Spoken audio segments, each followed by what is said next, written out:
Hi ಎಲ್ಲರಿಗೂ ನಮಸ್ಕಾರ, welcome back to my channel. ಹೊಲದತ್ರಕ್ಕೆ ನಾನು ನಮ್ಮ ಚೋಟು ಹೋಗಿದ್ವಿ. ಅಲ್ಲಿಂದನೇ ಈ ವಿಡಿಯೋನ ಸ್ಟಾರ್ಟ್ ಮಾಡ್ತಾ ಇದ್ದೀನಿ. ಹೊಲದತ್ರಕ್ಕೆ ಹೋಗಿ ಅಲ್ಲಿ ಯಾವುದೇ ರೀತಿ ತರಕಾರಿ ಬಿಟ್ಟಿರಲಿಲ್ಲ ಇನ್ನೂ. ಅದಕ್ಕೆ ಇತ್ತಲಲ್ಲಿ ನೋಡ್ತಾ ಇದ್ವಿ ಏನೆಲ್ಲ ತರಕಾರಿ ಹಾಗೆ ಸೊಪ್ಪು ಐತೆ ಅಂತ ಹೇಳಿ. ಅಮ್ಮ ಇರಲಿಲ್ಲ, ಸಂಜೆಗೆ ನಾವೇ ಅಡುಗೆ ಮಾಡಬೇಕು, ಹಾಗಾಗಿ ನೋಡ್ತಾ ಇದ್ವಿ. ಇಲ್ಲಿ ನುಗ್ಗೆ ಸೊಪ್ಪಿನ ಗಿಡ ಸ್ವಲ್ಪ ಸೊಪ್ಪನ್ನ ಬಿಟ್ಟಿತ್ತು. ಇವಾಗ ನೆಟ್ಟಿದ್ದು, ಅದು ದೊಡ್ಡ ಗಿಡ ಏನಲ್ಲ, ಸ್ವಲ್ಪ ಚಿಕ್ಕ ಗಿಡನೇ. ನಮ್ಮ ಚೋಟು ಕುಯ್ತಾ ಇದ್ದಾಳೆ. ಹಾಗೆಯೇ ಯಾವೆಲ್ಲ ತರಕಾರಿ ಅವೆ ಅಂತ ನೋಡಬೇಕಿಲ್ಲಿ. ನಮ್ಮಮ್ಮ ತುಂಬ ಥರ ತರಕಾರಿಗಳನ್ನ ಹಾಕ್ಕೊಂಡೈತೆ ಹಿತ್ತಲಲ್ಲಿ. ಹಾಗೆ ನಮ್ಮಮ್ಮ ಇಲ್ಲಿ ತಗರಿ ಗಿಡ, ಶುಂಠಿ, ಹಾಗೆಯೇ ಬದನೆಕಾಯಿ ಗಿಡ, ವೀಳ್ಯದೆಲೆ, ಪ್ರತಿಯೊಂಥರ ತರಕಾರಿಗಳು, ಹೂವಿನ ಗಿಡಗಳು ಎಲ್ಲನೂ ಹಾಕ್ಕೊಂಡೈತೆ. ನಮ್ಮಪ್ಪ ಹಾಕೊಳ್ಳಿ ಅಂತಲೇ ಹೊಲಕ್ಕೆ ಪಂಪ್ಸೆಟ್ದು ಪೈಪ್ಲೈನ್ ಮಾಡಿಸ್ತಾರಲ್ಲ, ಅದನ್ನು ಹಿತ್ಲಿಗೂ ಒಂದು ಪೈಪ್ಲೈನ್ ಮಾಡಿಬಿಟ್ಟೈತೆ. ಹಾಗಾಗಿ ನೀರಿಗೇನು ಸಮಸ್ಯೆ ಇಲ್ಲ, ನೀರು ಚೆನ್ನಾಗಿರುತ್ತೆ. ನಮ್ಮದು ಬಾತ್ರೂಮ್ ಎಲ್ಲ ಇಲ್ಲೇ ಇರೋದ್ರಿಂದ ಜಾಸ್ತಿ ನೀರು ಬೇಕಾಗುತ್ತೆ.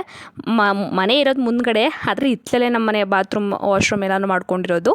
ಹಾಗಾಗಿ ನೀರಿಗೇನು ತೊಂದರೆ ಇಲ್ಲ. ನಮ್ಮಮ್ಮ ತರಕಾರಿಗಳು ಎಲ್ಲನೂ ಹಾಕೋಬೋದು. ಈ ಕಡೆ ಸೈಡ್ ಮತ್ತು ಆ ಕಡೆ ಸೈಡ್ ಎರಡೂ ಸೈಡ್ ತರಕಾರಿಗಳನ್ನ ಹಾಕೋಬೋದು. ನಮ್ಮಪ್ಪ ನಾವು ತರಕಾರಿ ಬೆಳೆದ್ರೂ ಕೂಡ ನಮ್ಮಮ್ಮ ಮನೆ ಹತ್ರ ಹಾಕೊಳ್ಳುತ್ತೆ. ಹೊಲ್ದ ಹತ್ರ ಅಂದರೆ ಜಾಸ್ತಿ ಹಾಕ್ಬಿಟ್ಟಿರ್ತಾರೆ. ಯಾವುದಾದ್ರೂ ಒಂದು 2-3 ಥರ ತರಕಾರಿ ಹಾಕ್ಕೊಂಡಿರ್ತಾರೆ ಅಷ್ಟೇ. ಈಗ ಮನೆ ಹತ್ರ ನಮ್ಮಮ್ಮ ಎಲ್ಲನೂ ಸ್ವಲ್ಪ ಸ್ವಲ್ಪ ನಟ್ಕೊಂಡೈತೆ. ಅಂದರೆ ಶುಂಠಿ ಯಾವುದು ಇಲ್ಲ ಅನ್ನಂಗಿಲ್ಲ, ಆಲ್ಮೋಸ್ಟ್ ಎಲ್ಲನೂ ನೆಟ್ಕೊಂಡೈತೆ. ವೀಳ್ಯದೆಲೆ ಗಿಡ, ಶುಂಠಿ ಗಿಡ, ಹಾಗೆಯೇ ತೊಂಡೆಕಾಯಿ ಗಿಡ, ಬದನೆ ಗಿಡ, ಆಲ್ಮೋಸ್ಟ್ ಸುಮಾರು ಗಿಡ ನೋಡ್ಕೊಂಡೈತೆ. ಈಗ ನಾನು ಮತ್ತು ನನ್ನ ಹಸ್ಬೆಂಡ್ ಇಬ್ಬರು ಕೂಡ ಮೈಸೂರಿಗೆ ಹೋಗ್ತಾಯಿದ್ದೀವಿ. ಮೈಸೂರಲ್ಲಿ ಸ್ವಲ್ಪ ಕೆಲಸ ಆಯಿತು. ಇವತ್ತು ಟ್ರೈನಲ್ಲಿ ಹೋಗ್ತಾಯಿದ್ದೀವಿ, ಬಸ್ಸಲ್ಲಿ ಏನು ಹೋಗ್ತಾ ಇಲ್ಲ. ಇದು ಕೆ.ಆರ್. ನಗರ ಸುತ್ತಮುತ್ತ ಇರೋರಿಗೆಲ್ಲ ತುಂಬ ಚೆನ್ನಾಗಿ ಗೊತ್ತು. ಅಲ್ಲೆಲ್ಲ ತುಂಬ ಗದ್ದೆ ನಾಟಿಗಳನ್ನ ಮಾಡ್ತಿರ್ತಾರೆ. ನೋಡ್ಕೊಂಡು ಹೋಗೋಕ್ಕೆ ಎಷ್ಟು ಚೆಂದ ಅಲ್ವಾ.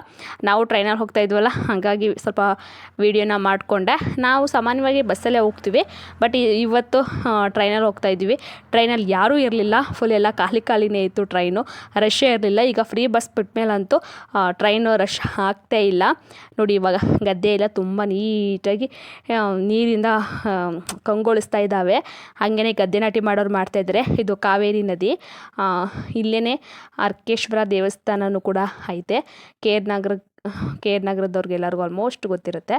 ಇಲ್ಲಿ ಅರ್ಕೇಶ್ವರ ದೇವಸ್ಥಾನವೂ ಐತೆ. ಹಾಗೆಯೇ ಕಾವೇರಿ ನದಿನೂ ಕೂಡ ಹೋಗೈತೆ. ತುಂಬ ಚೆಂದ. ನಮ್ಮದು ಕೆ.ಆರ್. ನಗರ ಸುತ್ತಮುತ್ತ ಎಲ್ಲ ನೋಡೋಕ್ಕೆ ವಾತಾವರಣ ಎಷ್ಟು ಚೆನ್ನಾಗಿರುತ್ತೆ, ಎಷ್ಟು ಪ್ರಶಾಂತವಾಗಿರುತ್ತೆ ಅಲ್ವಾ. ನಾನು ಮತ್ತು ಹಸ್ಬೆಂಡ್ ಮೈಸೂರಿಗೆ ಹೋಗ್ತಾಯಿದ್ದೀವಿ ಟ್ರೈನಲ್ಲಿ ಇವತ್ತು. ಅಲ್ಲೊಂದು ಸ್ವಲ್ಪ ಕೆಲಸ ಇತ್ತು, ಹಾಗಾಗಿ ಅದಾದಮೇಲೆ ಸಾಗರಗಟ್ಟೆ ಹತ್ತಿರಕ್ಕೆ ಬರ್ತಾ ಇದ್ದಂಗೆ ಅಲ್ಲಂತೂ ನೀರು ಈ ಕಡೆಯಿಂದ ನೋಡಿದ್ರೂ ಫುಲ್ಲು ನೀರು ರಾಶಿನೇ ಕಾಣಿಸ್ತಾ ಇತ್ತು. ಆ ಟ್ರೈನ್ ಸ್ವಲ್ಪ ಸ್ಲೋ ಆಗಿ ಹೋಗ್ತದೆ, ಅಂದರೆ ತುಂಬ ನೀರಿರುತ್ತಲ್ಲ, ಹಾಗಾಗಿ ಸ್ವಲ್ಪ ಸ್ಲೋ ಆಗಿ ಹೋಗುತ್ತೆ. ನಾನು ಈ ವಿಡಿಯೋದಲ್ಲಿ ಹಾಕಿದ್ದೀನಿ ನೋಡಿ, ಎಷ್ಟು ನೀರು ಐತೆ ಅಂತಂದರೆ ಸಿಕ್ಕಾಪಟ್ಟೆ ನೀರೈತೆ. ಈ ಸಲ KRS ಡ್ಯಾಮು ಕೂಡ ಬೇಗ ತುಂಬಿಕೊಂಡಿತ್ತು, ನೀರೆಲ್ಲ ಫುಲ್ ಆಗೈತೆ.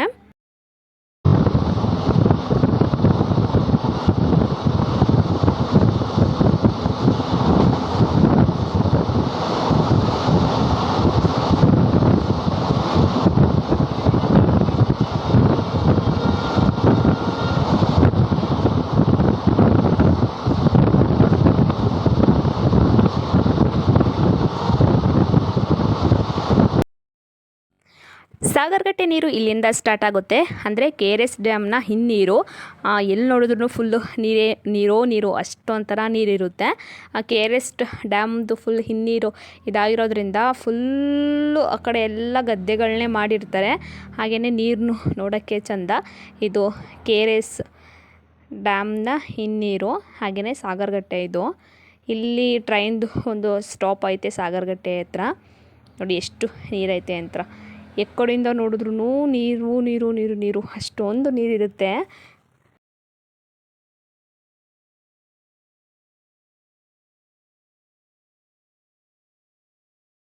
ಮೈಸೂರಿಂದ ವಾಪಸ್ ಬಂದ್ವಿ. ಅಲ್ಲೇನು ವೀಡಿಯೋ ಮಾಡ್ಕೊಳ್ಳೋಕ್ಕೆ ಹೋಗಲಿಲ್ಲ. ನಾವು ಸಂಜೆ ಬರೋ ಅಷ್ಟರೊಳಗೆ ಒಂದು 4-5 ಗಂಟೆ ಆಗಿತ್ತು.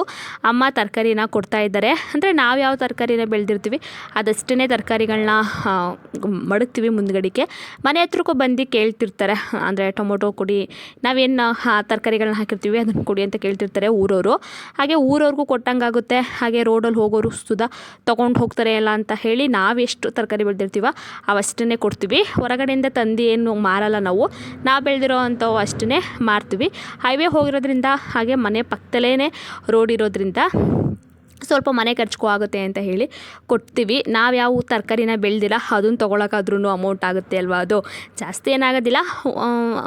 ಮನೆ ಖರ್ಚಿಗೆ ಮೇಂಟೈನ್ ಮಾಡ್ಕೋಬೋದು, ಅಂದರೆ ತರಕಾರಿ ಹಾಲು ಇದಕ್ಕೆಲ್ಲ ಆಗುತ್ತೆ. ಹಾಗಾಗಿ ಅಮ್ಮ ಇಟ್ಕೊಂಡಿರುತ್ತೆ.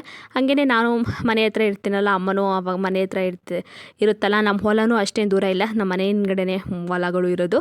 ಹೋಯ್ತಾ ಯಾರಾದರೂ ಮನೇಲಿ ಇದ್ದೇ ಇರ್ತೀವಿ, ಅಪ್ಪ ತಮ್ಮ ಯಾರಾದರೂ ಮನೆ ಹತ್ರ ಇದ್ದೇ ಇರ್ತೀವಲ್ವ, ಹಾಗಾಗಿ ಮಡಗ್ತೀವಿ. ರೋಡಲ್ಲಿರೋರು ಸುಧಾ ರೋಡಲ್ಲಿ ಹೋಗೋರು ಸುಧಾ ತೊಗೊಂಡು ಹೋಗ್ತಾರೆ. ಯಾಕೆ ಅಂತಂದರೆ ಮಾರ್ಕೆಟ್ ರೇಟ್ಗಿಂತ ಸ್ವಲ್ಪ ಕಮ್ಮಿಗೇ ಮಾರ್ತೀವಿ ನಾವು. ಸ್ವಲ್ಪ ಜಾಸ್ತಿ ಅಂದರೆ ಹೊಲದಲ್ಲಿ ಬೆಳೆದಿರೋರ ಹತ್ರ ಒಂದು 2-3 ಎಕ್ಸ್ಟ್ರಾ ಹಾಕ್ಕೊಂಡ್ರು ಕೊಡ್ತಾರೆ. ಆದರೆ ಮಾರ್ಕೆಟಲ್ಲಿ ಹಂಗೆ ಕೊಡೋಲ್ಲ ಅಲ್ವಾ, ಹಾಗಾಗಿ ಇಲ್ಲೇ ತೊಗೊಂಡು ಹೋಗ್ತಾರೆ. ನಮ್ಮ ದನಗಳು ಇವಾಗ ಕಲ್ಗುಚ್ಗೆ ಟೈಮ್ ಆಗಿದ್ದಾವೆ, ಅದಕ್ಕೆ ಹಿಂಗೆ ನೋಡ್ತಾ ಇದ್ದಾವೆ.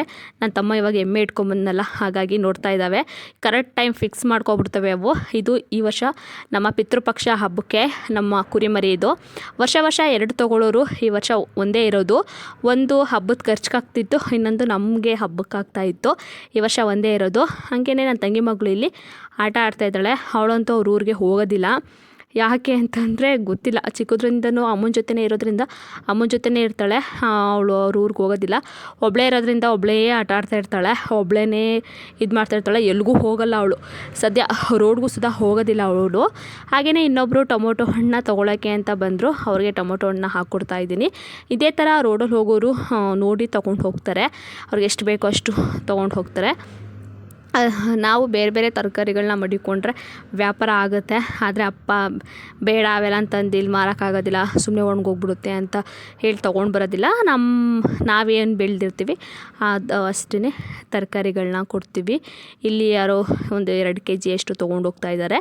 ನಮಗೂ ಬೇರೆ ತರಕಾರಿ ತೊಗೊಳಕ್ಕೆ ದುಡ್ಡಾಗುತ್ತಲ್ಲ ಅಂತ ಹೇಳಿ ಕೊಡ್ತೀವಿ, ಮನೆ ಹತ್ರನೇ ಇರ್ತೀವಲ್ಲ ಅಂತ ಹೇಳಿ.